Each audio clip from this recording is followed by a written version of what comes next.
estamos de volta com o nosso programa. Estamos falando sobre a semeadura, é livre, mas a colheita é obrigatória. E refletindo um pouquinho sobre o que nós temos semeado em nossas vidas, qual a direção que nós temos tomado com relação a nós mesmos, a nossa essência, aquilo que nós fazemos no nosso dia a dia. Somos espíritos? Somos só matéria? Quem somos, afinal? Então, Vira, vamos lá, continuando com o nosso programa sobre essa reflexão sobre a nossa semeadura, né? Quem somos, afinal? Quem somos, afinal? É uma coisa complicada, né? Nós somos esse ser trinário. Vamos repetir, né? Vamos repetir. Nós não somos esses apenas que vemos no espelho.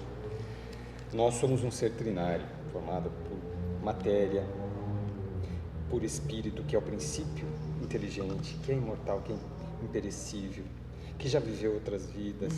Por isso que traz as dificuldades de hoje pelas vivências do passado. Então nós somos esse complexo que gerencia o corpo físico, o espírito gerencia o corpo físico. Por que nos encontramos com dificuldades hoje?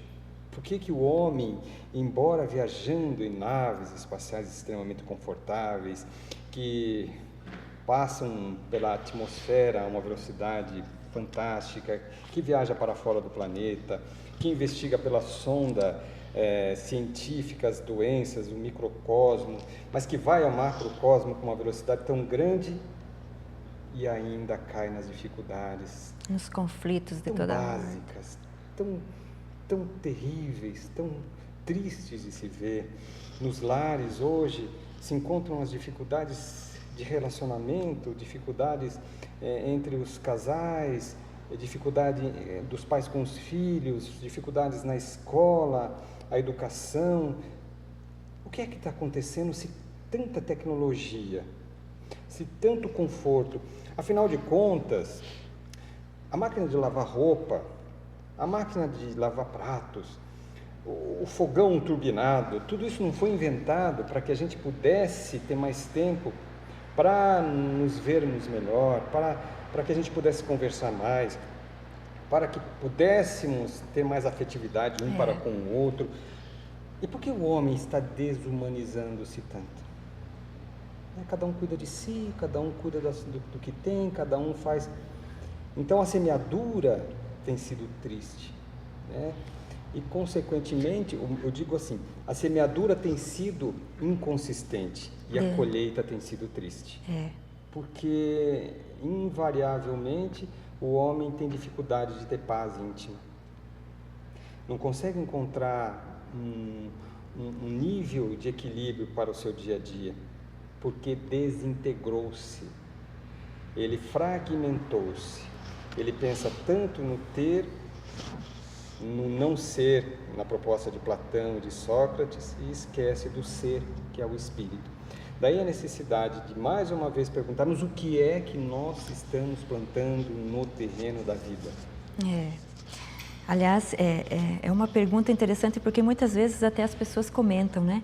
Por que então os criminosos levam às vezes a vida numa boa, enquanto outras pessoas fazem coisas tão boas e acabam sofrendo tanto, não é mesmo?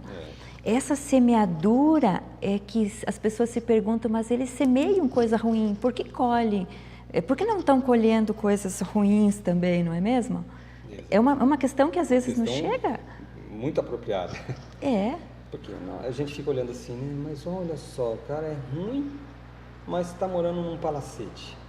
O cara rouba, mas continua mandando, está no poder. Que Deus é esse, né? O homem, a pessoa não tem ética, não tem honestidade, mas é famoso e todo mundo se declina quando ele passa. Que exemplos são esses para nós? Depende do ponto de vista. No Evangelho nós temos lá, no capítulo 2, nós vamos encontrar um item a respeito do ponto de vista. Se o meu ponto de vista vai do berço ao túmulo, isto é, do nascimento à morte física, então eu vou olhar aquilo como uma vantagem, então eu também quero ser igual a ele, quero aproveitar a vida. Aproveitar a vida? Mas a vida não é estes 80 anos, 70, 50, 90, 100 Perfeito. anos que a gente passa aqui. Isto é apenas um ponto ínfimo Da existência. da existência. Nós temos uma vida imensa porque nós somos imortais, já vivemos outras vidas. Então, se nós olharmos nesse ponto de vista, a gente vai falar, nossa, mas a colheita não é nessa vida. Não necessariamente, né? Não necessariamente nesta vida. A colheita é durante as vidas pregressas. Hoje, nós somos aquilo que fomos no passado. Hoje estamos colhendo aquilo que fizemos no passado. Seja no passado espiritual, isso é, nas várias vivências que tivemos no espírito, os medos que temos hoje, são resultados das experiências pregressas em outras existências. E a gente não encontra uma causa para isso. Mas por que que eu tenho medo disso? Por que que eu tenho medo daquilo? Por que que eu me sinto inseguro com isso? Por que que eu não consigo vencer esse vício? Por que que eu não consigo vencer aquela paixão? Por que que eu tenho dificuldade de relacionamento? Por que que eu me irrito tão fácil? Ou por que que eu não falo aquilo que eu deveria falar? Porque nós trazemos os traumas e as dificuldades de outras vidas. Além do que, nessa vida também a gente cria uma série de problemas que a gente está colhendo agora mesmo, graças a Deus. Exato. Porque a gente já está pagando, já está vivendo, já está experienciando. Então, vejamos que a semeadura de outras vidas, ou a semeadura de alguns anos atrás, é a colheita de agora. Não adianta chorar. Não. Lei de ação e reação. Causa e efeito. Lei de causa e efeito. Semeadura, colheita. Tudo a mesma coisa. Escolha de quem? Nossa, De nós mesmos. aliás, Paulo de Tarso falava também, né? Tudo posso, mas nem tudo me convém. Exatamente. Quer dizer, mais uma vez, a nossa inteligência, a nossa escolha, a Tudo serviço. posso. É a liberdade. Eu posso escolher. Nem tudo me convém. Porque no futuro eu vou colher o político equivocado que eu fui. O transtorno de hoje que os políticos, de uma forma geral, têm causado na sociedade, vão ser colhidos amanhã. Mas amanhã, não necessariamente nesta vida, na vida espiritual, porque todos nós colheremos o que plantamos.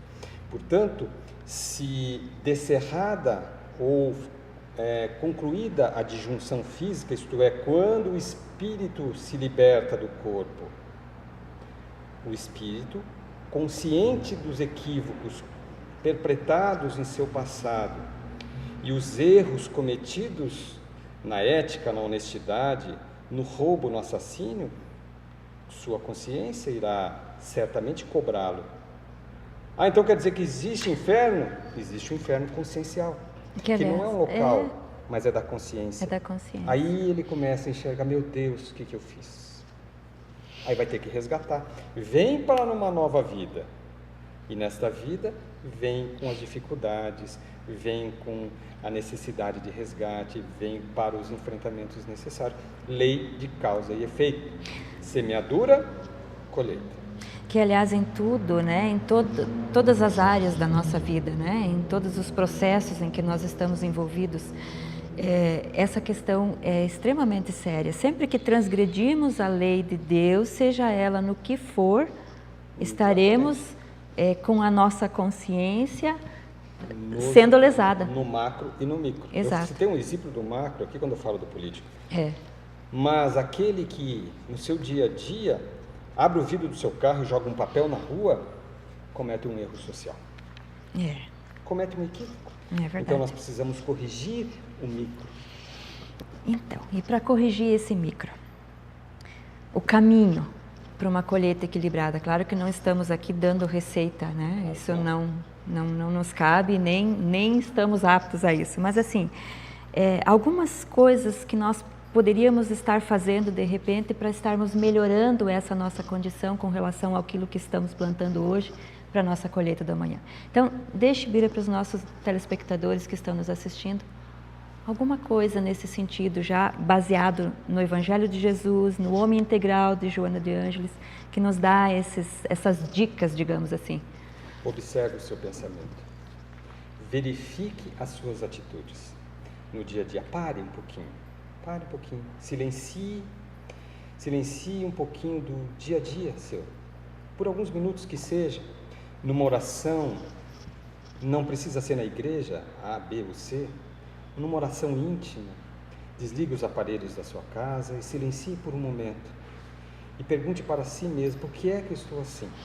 Como eu devo fazer? Então, é nessa investigação da rotina, que Joana de Ângeles coloca também isso em uma de suas obras. A rotina faz com que o homem enferruje a maquinaria física e emocional, fazendo com que a engrenagem trabalhe com dificuldade e nós vamos cair na mesmice do dia a dia. E essa mesmice do dia a dia, essa rotina que não nos traz alegria, nos traz felicidade falsa, logo mais frustração, porque só pensamos na sensação, é que tem que ser rompido. Daí a necessidade de vermos os nossos hábitos e rompê-los.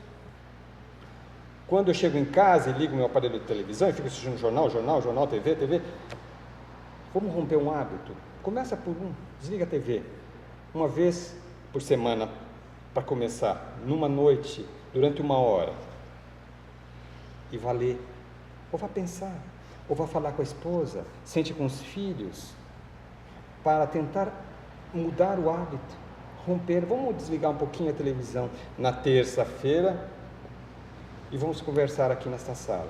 Então a gente vai rompendo o hábito. No trabalho, levar alguma coisa diferente, uma palavra, um abraço. Nós podemos romper o hábito. Joana de Ângeles fala muito a respeito de romper esse hábito. E é nessa ruptura dos hábitos que nós vamos reaprendendo a viver. Colocando novos hábitos, né? Sem ansiedade. Colocando novos hábitos. E orando sempre. Então, por isso que Jesus fala no seu Evangelho, vigiai os pensamentos, as atitudes e orai. Porque é na oração que nós vamos nos vincular à inteligência suprema do universo, que é Deus. E assim nós vamos aurir forças para os enfrentamentos e o trabalho do nosso dia a dia. Muito bem. Então vamos agradecer mais uma vez pela presença aqui, agradecer aos nossos telespectadores por estar conosco e vamos refletir sobre tudo isso.